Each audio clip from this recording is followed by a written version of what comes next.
Katonda muyita Yahweh mu kingdom ya Samaria. So that is in Judaism. Era nga tewalimu ezo nnyukuta za nnyingo bakiyitanga YHWH nga tebanateekamu ziri ennyingo biseera ebya Iron Age. Awo nga bwewunawula tugamba liiso ddene. Era nga bakikozesanga okuyita bakatonda baabwe omu gwe bayita Eli Ashala ne Baal ne batandika obayita Yahweh. Baal ne El Ashala. Era kati kwe kulinkinga ne El Shaddai ne batandika we batyo. Katonda ono we yajja they substituted liri erinnya ne baliteeka ku bano ku nsonga bwe zityo. Tulinawo bibuuzo birala bantu bye batubuuzizza abasinga babadde basiima. So tubeere abaddugavu, tubeere nga tukimanya when you are gunning to be like other people you are foolishly repeating their mistakes.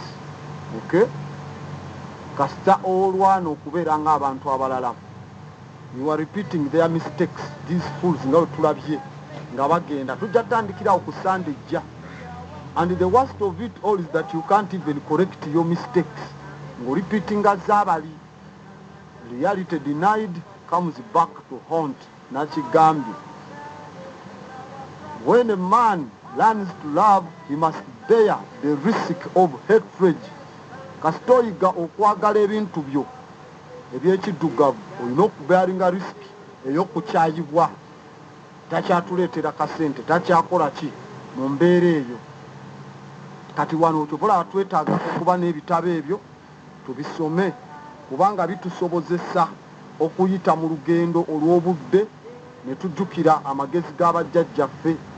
Era nga nagamba nga bw'olaba ekitala esword we kyetaaga ejjinja okuwaggala, a whetstone to keep the sword sharp, n'obwongo bwetaaga ekitabo to sharpen them, because reading is to the mind what exercise is to the body. Okusoma kyekuli eri obwongo ye exercise kyali eri omubiri gw'omuntu yenna. Ku lw'ensonga eyo fenna tukimanye Africa is for Africans. Era teri kisobola tukyusa kutufuula ki tusigala tuli baddugavu Abafirika. Ashe.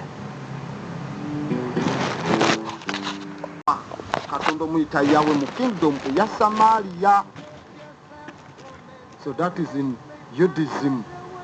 Era nga tewalimu ezo nnyukuta za nnyingo bakiyitanga YHWH nga tebanateekamu ziri ennyingo biseera ebya Iron Age. Awo nga bwewunawula tugamba liiso ddene.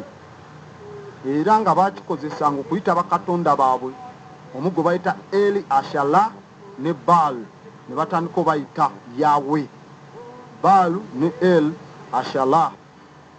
Era kati kwe kulinkinga ne El Shaddai ne batandika we batyo. Katonda ono we yajja they substituted liri erinnya ne baliteeka ku bano ku nsonga bwe zityo.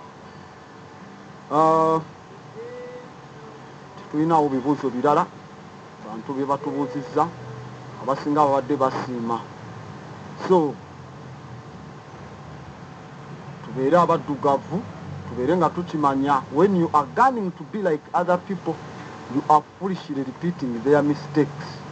Okay, kasita olwana okubeera ng'abantu abalala you are repeating their mistakes. These fools nga bwe tulabye nga bagenda tujja tutandikirawo ku Sunday ejja. And the worst of it all is that you can't even correct your mistakes. Repeating azabali. Reality denied comes back to haunt. Nachigambi. When a man learns to love, he must bear the risk of hatred. Kasitoyiga okwagala ebintu byo ebyekiddugavu olina okubearinga risk ey'okukyayibwa. Takyatuleetera kasente, takyakola ki mu mbeera eyo. Kati wano kyobola twetaaga okuba n'ebitabo ebyo tubisome kubanga bitusobozesa okuyita mu lugendo olw'obudde ne tujjukira amagezi g'abajjajjaffe era nga nagamba nga bw'olaba ekitala sword we kyetaaga ejjinja okuwaggala a whetstone to keep the sword sharp, n'obwongo bwetaaga ekitabo to sharpen them, because reading is to the mind what exercise is to the body. Okusoma kyekuli eri obwongo ye exercise kyali eri omubiri gw'omuntu yenna. Ku lw'ensonga eyo fenna tukimanye Africa is for Africans, era teri kisobola tukyusa kutufuula ki tusigala tuli baddugavu Abafirika. Ashe Katonda omuyita Yahweh mu kingdom eya Samaria. So that is in Judaism. Era nga tewaalimu ezo nnyukuta za nnyingo bakiyitanga YHWH nga tebanateekamu ziri ennyingo biseera ebya Iron Age. Awo nga bw'onawula tugamba liiso ddene, era nga bakikozesanga okuyita bakatonda baabwe. Omu gwe bayita Eli Ashala ne Baal ne batandika bayita Yahweh. Baal ne El Ashala, era kati kwe kulinkinga ne El Shaddai ne batandika we batyo. Katonda ono we yajja the substituted liri erinnya ne baliteeka ku bano ku nsonga bwe zityo. Tulinawo bibuuzo birala bantu bye batubuuzizza abasinga babadde basiima. So tubeere abaddugavu, tubeere nga tukimanya when you are gunning to be like other people, you are foolishly repeating their mistakes. Okay? Kasita olwana okubeera ng'abantu abalala, you are repeating their mistakes. These fools nga bwe tulabye nga bagenda, tujja tutandikirawo ku Sunday ejja. And the worst of it all is that you can't even correct your mistakes. Repeating azabali. Reality denied comes back to haunt. Nachigambi. When a man learns to love, he must bear the risk of hatred. Kasitoyiga okwagala ebintu byo ebyekiddugavu olina okubearinga risk ey'okukyayibwa. Takyatuleetera kasente, takyakola ki mu mbeera eyo. Kati wano kyobola twetaaga okuba n'ebitabo ebyo tubisome, kubanga bitusobozesa okuyita mu lugendo olw'obudde ne tujjukira amagezi g'abajjajjaffe. Era nga nagamba nga bw'olaba ekitala sword we kyetaaga ejjinja okuwaggala, a whetstone to keep the sword sharp, n'obwongo bwetaaga ekitabo to sharpen them, because reading is to the mind what exercise is to the body. Okusoma kyekuli eri obwongo ye exercise kyali eri omubiri gw'omuntu yenna. Ku lw'ensonga eyo fenna tukimanye Africa is for Africans, era teri kisobola tukyusa kutufuula ki tusigala tuli baddugavu Abafirika. Ashe Katonda omuyita Yahweh mu kingdom eya Samaria. So that is in Judaism. Era nga tewaalimu ezo nnyukuta za nnyingo bakiyitanga YHWH nga tebanateekamu ziri ennyingo biseera ebya Iron Age. Awo nga bw'onawula tugamba liiso ddene, era nga bakikozesanga okuyita bakatonda baabwe. Omu gwe bayita Eli Ashala ne Baal ne batandika bayita Yahweh. Baal ne El Ashala, era kati kwe kulinkinga ne El Shaddai ne batandika we batyo. Katonda ono we yajja the substituted liri erinnya ne baliteeka ku bano ku nsonga bwe zityo. Tulinawo bibuuzo birala bantu bye batubuuzizza abasinga babadde basiima. So tubeere abaddugavu, tubeere nga tukimanya when you are gunning to be like other people, you are foolishly repeating their mistakes. Okay? kasita olwana okubeera ng'abantu abalala. You are repeating their mistakes. These fools nga bwe tulabye nga bagenda tujja tandikirawo ku Sunday ejja. And the worst of it all is that you can't even correct your mistakes. Ng'orepeatinga zaabali. Reality denied comes back to haunt. Nakigambye. When a man learns to love, he must bear the risk of hatred. Kasita oyiga okwagala ebintu byo eby'ekiddugavu olina okubearinga risiki ey'okukyayibwa. Takyatuleetera kasente, takyakola ki mu mbeera eyo. Kati wano kyobola twetaaga okuba n'ebitabo ebyo tubisome kubanga bitusobozesa okuyita mu lugendo olw'obudde ne tujjukira amagezi g'abajjajjaffe era nga nagamba nga bw'olaba ekitala esword we kyetaaga ejjinja okuwaggala a whetstone to keep the sword sharp, n'obwongo bwetaaga ekitabo to sharpen them, because reading is to the mind what exercise is to the body. Okusoma kyekuli eri obwongo ye exercise kyali eri omubiri gw'omuntu yenna. Ku lw'ensonga eyo fenna tukimanye Africa is for Africans, era teri kisobola tukyusa kutufuula ki tusigala tuli baddugavu Abafirika. Ashe Katonda omuyita yawe mu kingdom eya Samaria. So that is in Judaism. Era nga tewaalimu ezo nnyukuta za nnyingo bakiyitanga YHWH nga tebanateekamu ziri ennyingo biseera ebya Iron Age. Awo nga bwewunawula tugamba liiso ddene.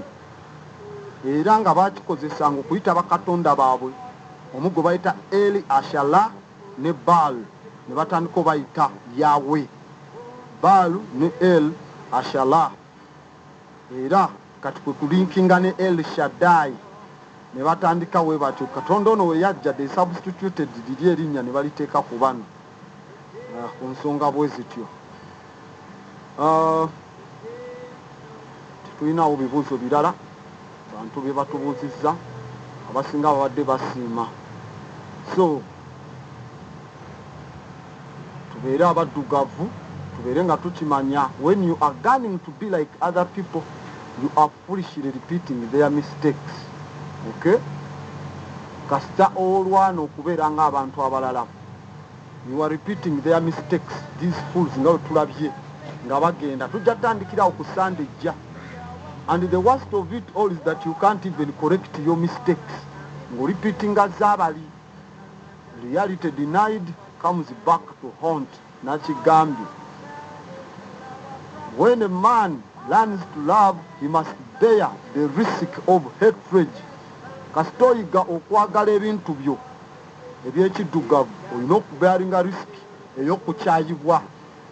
Takyatuleetera kasente, takyakola ki mu mbeera eyo.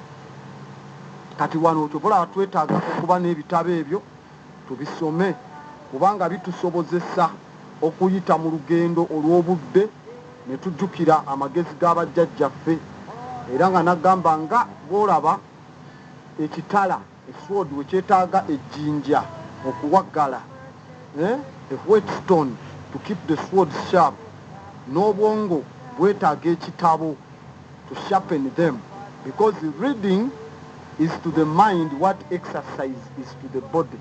Okusoma kyekuli eri obwongo ye exercise kyali eri omubiri gw'omuntu yenna. Ku lw'ensonga eyo fenna tukimanye Africa is for Africans, era teri kisobola tukyusa kutufuula ki tusigala tuli baddugavu Abafirika. Ashe Katonda omuyita yawe mu kingdom eya Samaria. So that is in Judaism. Era nga tewaalimu ezo nnyukuta za nnyingo bakiyitanga YHWH nga tebanateekamu ziri ennyingo biseera ebya Iron Age. Awo nga bwewunawula tugamba liiso ddene. era nga bakikozesanga okuyita bakatonda baabwe omuggo bayita Eli Ashala ne Baal ne batandika bayita Yahweh. Baal ne El Ashala era kati kwe kulinkinga ne El Shaddai ne batandika we batyo. Katonda ono we yajja they substituted liri erinnya ne baliteeka ku bano ku nsonga bwe zityo. Tulinawo bibuuzo birala bantu bye batubuuzizza abasinga babadde basiima. So tubeere abaddugavu, tubeere nga tukimanya when you are gunning to be like other people you are foolishly repeating their mistakes. Okay, kasita olwana okubeera ng'abantu abalala you are repeating their mistakes. These fools nga bwe tulabye nga bagenda tujja tutandikirawo ku Sunday ejja. And the worst of it all is that you can't even correct your mistakes. Repeating azabali. Reality denied comes back to haunt. Nachigambi. When a man learns to love, he must bear the risk of hatred. Kasitoyiga okwagala ebintu byo ebyekiddugavu olina okubearinga risk ey'okukyayibwa. Takyatuleetera kasente, takyakola ki mu mbeera eyo. Kati wano kyobola twetaaga okuba n'ebitabo ebyo tubisome kubanga bitusobozesa okuyita mu lugendo olw'obudde ne tujjukira amagezi g'abajjajjaffe. Era nga nagamba nga bw'olaba ekitala esword we kyetaaga ejjinja okuwaggala, a whetstone to keep the sword sharp, n'obwongo bwetaaga ekitabo to sharpen them, because reading is to the mind what exercise is to the body. Okusoma kyekuli eri obwongo ye exercise kyali eri omubiri gw'omuntu yenna. Olw'ensonga eyo fyonna tukimanye Africa is for Africans, era teri kisobola tukyusa kutufuula ki tusigala tuli baddugavu Abafirika. Ashe Katonda omuyita Yahweh mu kingdom eya Samaria. So that is in Judaism. Era nga tewaalimu ezo ennyukuta za nnyingo bakiyitanga YHWH nga tebanateekamu ziri ennyingo biseera ebya Iron Age. Awo nga olwonawula tugamba liiso ddene. Era nga bakikozesanga okuyita bakatonda baabwe omuggo bayita Eli Ashala ne Baal ne batandika bayita Yahweh. Baal ne El Ashala era kati kwe kulinkinga ne El Shaddai ne batandika we batyo. Katonda ono we yajja they substituted liri erinnya ne baliteeka ku bano ku nsonga bwe zityo. Tulinawo bibuuzo birala bantu bye batubuuzizza abasinga babadde basiima. So tubeere abaddugavu, tubeere nga tukimanya when you are gunning to be like other people you are foolishly repeating their mistakes. Okay, kasita olwana okubeera ng'abantu abalala you are repeating their mistakes. These fools nga bwe tulabye nga bagenda tujja tutandikirawo ku Sunday ejja. And the worst of it all is that you can't even correct your mistakes. Repeating azabali. Reality denied comes back to haunt. Nachigambi. When a man learns to love, he must bear the risk of hatred.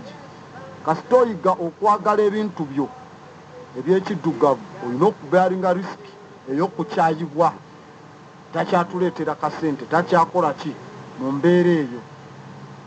Kati wano kyobola twetaaga okuba n'ebitabo ebyo tubisome kubanga bitusobozesa okuyita mu lugendo olw'obudde ne tujjukira amagezi g'abajjajjaffe.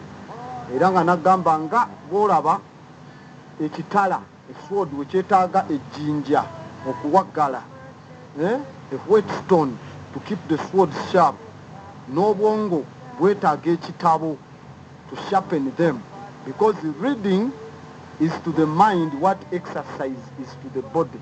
Okusoma kyekuli eri obwongo ye exercise kyali eri omubiri gw'omuntu yenna.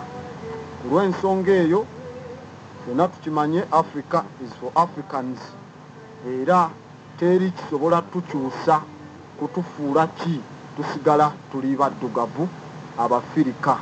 Ashe Katonda omuyita yawe mu kingdom eya Samaria. So that is in Judaism. Era nga tewaalimu ezo ennyukuta za nnyingo bakiyitanga YHWH nga tebanateekamu ziri ennyingo biseera ebya Iron Age. Awo nga bwewunawula tugamba liiso ddene. Era nga bakikozesanga okuyita bakatonda baabwe, omu gwe bayita Eli Ashala ne Baal ne batandika bayita Yahwe. Baal ne El Ashala. Era kati kwe kulinkinga ne El Shaddai ne batandika we batyo. Katonda ono we yajja they substituted liri erinnya ne baliteeka ku bano ku nsonga bwe zityo. Tetulinawo bibuuzo birala bantu bye batubuuzizza, abasinga babadde basiima. So tubeere abaddugavu, tubeere nga tukimanya when you are gunning to be like other people, you are foolishly repeating their mistakes. Okay? Kasita olwana okubeera ng'abantu abalala, you are repeating their mistakes. These fools nga bwe tulabye nga bagenda, tujja tandikirawo ku Sunday ejja. And the worst of it all is that you can't even correct your mistakes. Repeating azabali. Reality denied comes back to haunt. Nachigambi. When a man learns to love, he must bear the risk of hatred. Kasitoyiga okwagala ebintu byo ebyekiddugavu olina okubearinga risk ey'okukyayibwa. Takyatuleetera kasente, takyakola ki mu mbeera eyo. Kati wano kyobola twetaaga okuba n'ebitabo ebyo tubisome, kubanga bitusobozesa okuyita mu lugendo olw'obudde ne tujjukira amagezi g'abajjajjaffe. Era nga nagamba nga bw'olaba ekitala esword we kyetaaga ejjinja okuwaggala, a whetstone to keep the sword sharp, n'obwongo bwetaaga ekitabo to sharpen them, because reading is to the mind what exercise is to the body. Okusoma kyekuli eri obwongo ye exercise kyali eri omubiri gw'omuntu yenna. Ku lw'ensonga eyo ffenna tukimanye Africa is for Africans, era teri kisobola tukyusa kutufuula ki tusigala tuli baddugavu Abafirika. Ashe Katonda omuyita yawe mu kingdom eya Samaria. So that is in Judaism. Era nga tewaalimu ezo ennyukuta za nnyingo bakiyitanga YHWH nga tebanateekamu ziri ennyingo biseera ebya Iron Age. Awo nga bwewunawula tugamba liiso ddene. Era nga bakikozesanga okuyita bakatonda baabwe, omu gwe bayita Eli Ashala ne Baal ne batandika bayita Yahwe. Baal ne El Ashala. Era kati kwe kulinkinga ne El Shaddai ne batandika we batyo. Katonda ono we yajja they substituted liri erinnya ne baliteeka ku bano ku nsonga bwe zityo. Tetulinawo bibuuzo birala bantu bye batubuuzizza, abasinga babadde basiima. So tubeere abaddugavu, tubeere nga tukimanya when you are gunning to be like other people, you are foolishly repeating their mistakes. Okay?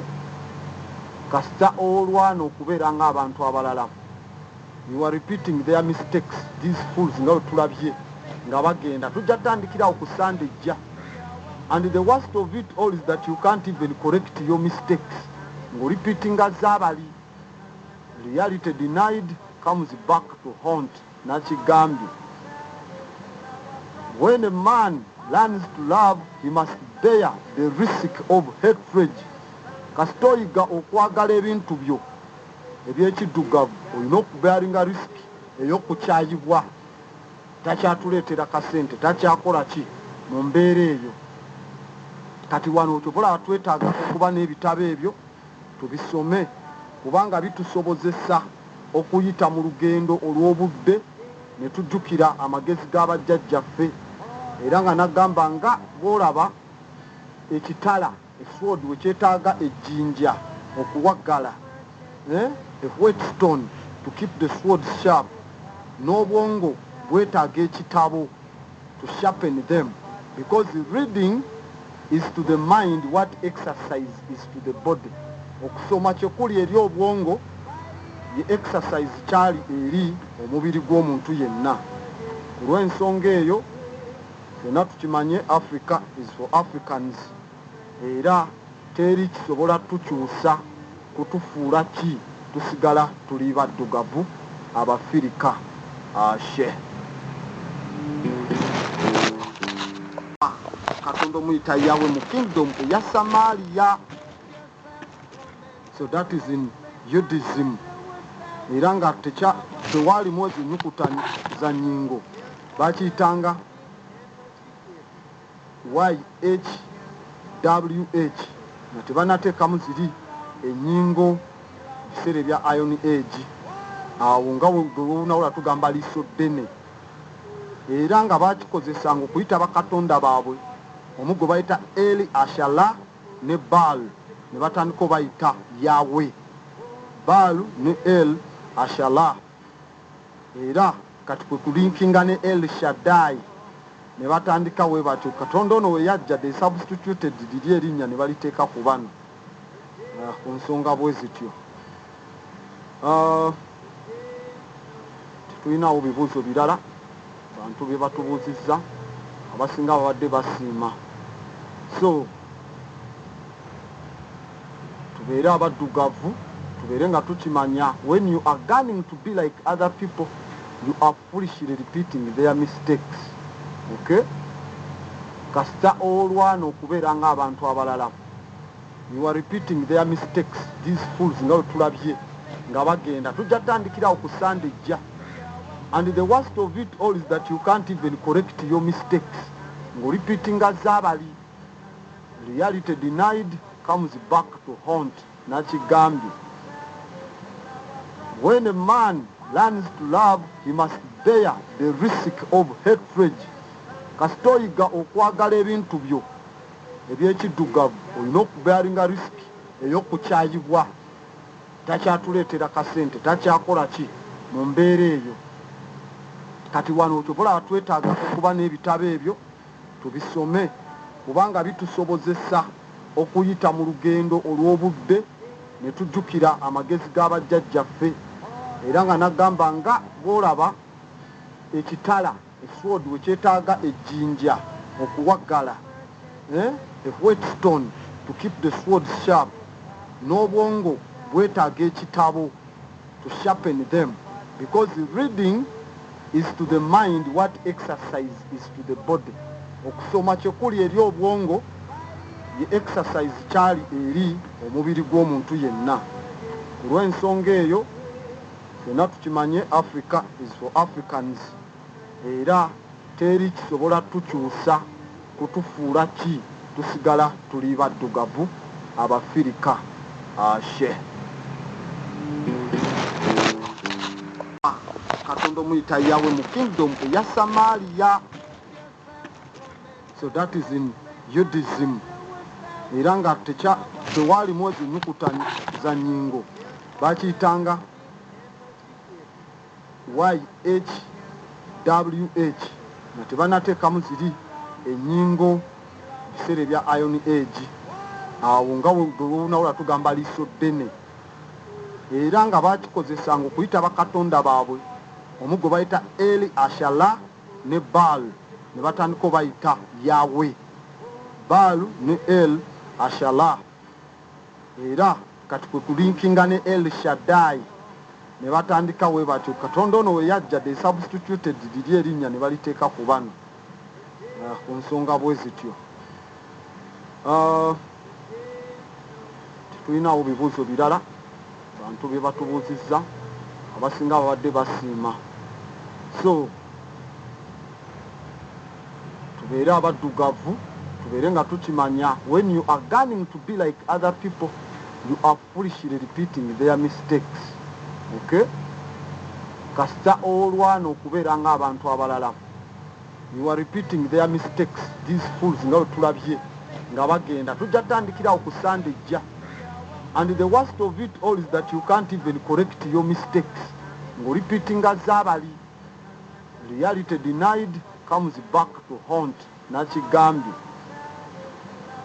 When a man learns to love, he must bear the risk of hatred. Kasitoyiga okwagala ebintu byo ebyekiddugavu olina okubearinga risk ey'okukyayibwa. Takyatuleetera kasente, takyakola ki mu mbeera eyo. Kati wano okyobola twetaaga okuba n'ebitabo ebyo tubisome kubanga bitusobozesa okuyita mu lugendo olw'obudde ne tujjukira amagezi g'abajjajjaffe, era nga nagamba nga bw'olaba ekitala esword we kyetaaga ejjinja okuwaggala, a whetstone to keep the sword sharp, n'obwongo bwetaaga ekitabo to sharpen them, because reading is to the mind what exercise is to the body.